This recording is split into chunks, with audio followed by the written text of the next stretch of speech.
should Henry have a new shape? He grumbled. A shape good enough for me is good enough for him. He goes gallivanting off, leaving us to do his work, and comes back saying how happy he feels. It's disgraceful. And there's another thing. Henry whistles too much. No respectable engine ever whistles loudly at stations. It isn't wrong, but we just don't do it. Poor Henry didn't feel happy anymore. Never mind, whispered Percy. I'm glad you're home again. I like your whistling. Goodbye, Henry, called Gordon. We're glad to have you with us again, but remember what I said. Later, Henry stopped at Edward's station. Hello, Henry, said Edward. You look splendid. I was pleased to hear your happy whistle yesterday. Thank you, Edward, smiled Henry. Shh. Can you hear something? It sounds like Gordon, said Edward, and it ought to be Gordon. But Gordon never whistled like that. It was Gordon. He came rushing down the hill at a tremendous rate. He didn't look at Henry, and he didn't look at Edward. He screamed straight through the station and disappeared. Well, said Edward.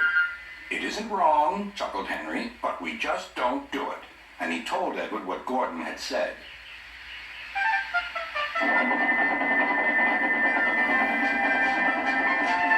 Meanwhile, Gordon screeched along the line. The noise was awful.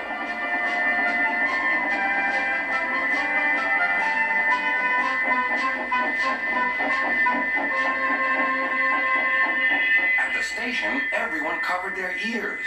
Sir Topham Hatt covered his ears, too. Take him away, he bellowed, and stop that noise.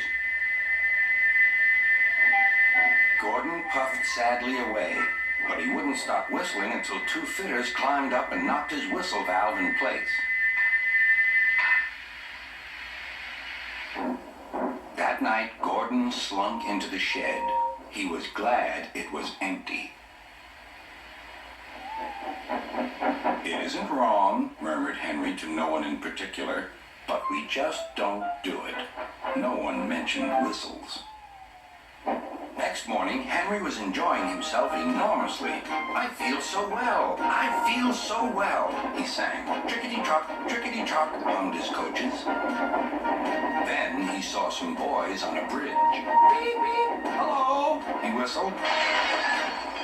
Oh, he called. The boys didn't wave and take his number. They thought it fun to drop stones on him instead.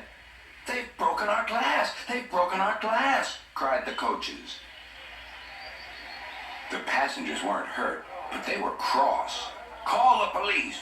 No, said the driver. Leave it to Henry and me. What will you do? They asked. Can you keep a secret? Yes. Well then, said the driver, Henry is going to sneeze at those boys.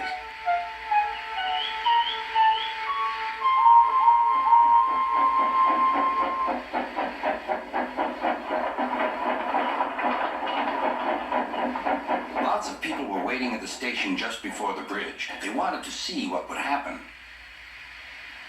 Henry has plenty of ashes, said the driver. Please keep all windows shut till we've passed the bridge. Henry's as excited as we are, aren't you, old fellow? Henry felt more stuffed up than excited. Soon they could see the boys, and they all had stones. Are you ready, Henry? Said the driver. Sneeze hard when I tell you. Now, he said.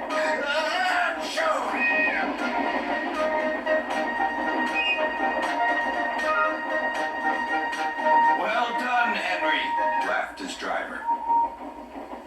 Henry went home, hoping that next time he saw Gordon and the boys, they would have learned not to be so mean.